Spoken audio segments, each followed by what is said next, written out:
Hi, this is Matt with LSAT Cracked.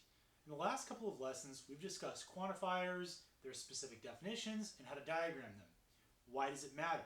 It's because there are certain problems where understanding how quantifiers interact to produce a transitive conclusion, or fail to, is literally the only skill being tested, and you can't BS it at all.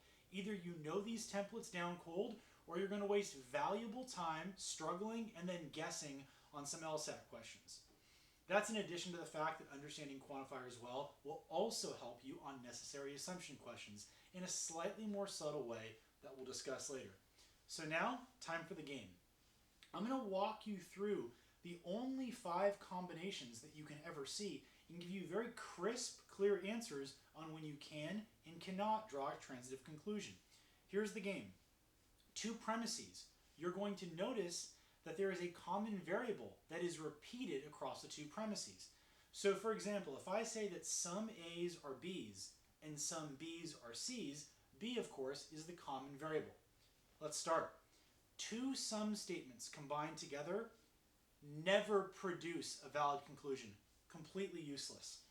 A sum claim and a most claim. See, we're going to be getting a little bit higher up on the strength levels as we go through the number line, if you will.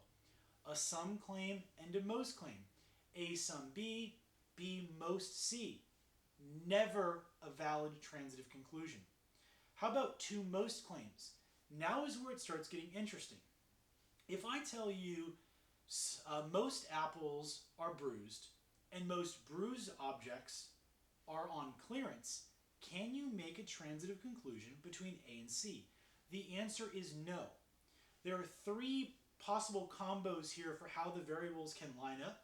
You want to look for where your common variable is. If the common variable is at the end of one most statement and the beginning of the other, no good. If the common variable is at the end of both most statements, again, no good. There's only one double most combo that works. It's where the common variable is at the beginning of both most statements. So for example, if I say most days per week you do laundry, and most days per week you work out. Think about what that means. 7 days in the week, you've got 4 gyms, so to speak, and 4 laundry washes. That's 8 total variables, and you have to find a way to fit them into 7 slots in the week.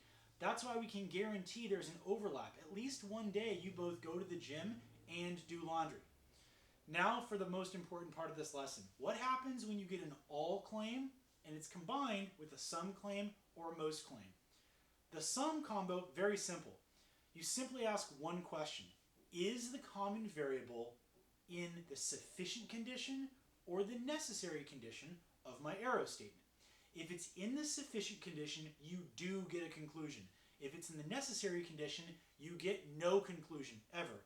So for example, A arrow B, A sum C. A is the common variable, it was in the sufficient, you do get a conclusion, and the conclusion is B sum C. If it were A arrow B, B sum C, now the common variable is B in the necessary condition. No conclusion possible. That exact same rule is also going to work for you when it's a most claim combined with an all claim. You still need to look, where is my common variable? If it's in the sufficient condition, you will get a conclusion. And we're going to go into which type of conclusion in a second. If it's in the necessary condition, again, no possible conclusion. The reason for that is the necessary condition in a sufficient necessary relationship could be much, much, much larger than the sufficient condition. So you don't know that a guaranteed overlap is going to occur. And there are some examples in the book that illustrate exactly why that's the case. When you're doing a most plus an all claim and the common variable is in the sufficient condition, you then simply ask one more question. Can I drag and drop that most claim up to the top of my all claim and have it flow through? So for example, say it's C most A arrow B. Now you can drag that most claim up to the top so that it reads C most A, arrow B. So it flows through. Most C's are B's. But if that's not the case, suppose it's A most C, A arrow B. Now you need to water down that most claim into a sum claim. If it's the case that most A's are C's, it's at least true that some C's are A's. And now you have C sum A, connected through A arrow B, and you can conclude C sum B. Or, because most statements can be reversed, B sum C.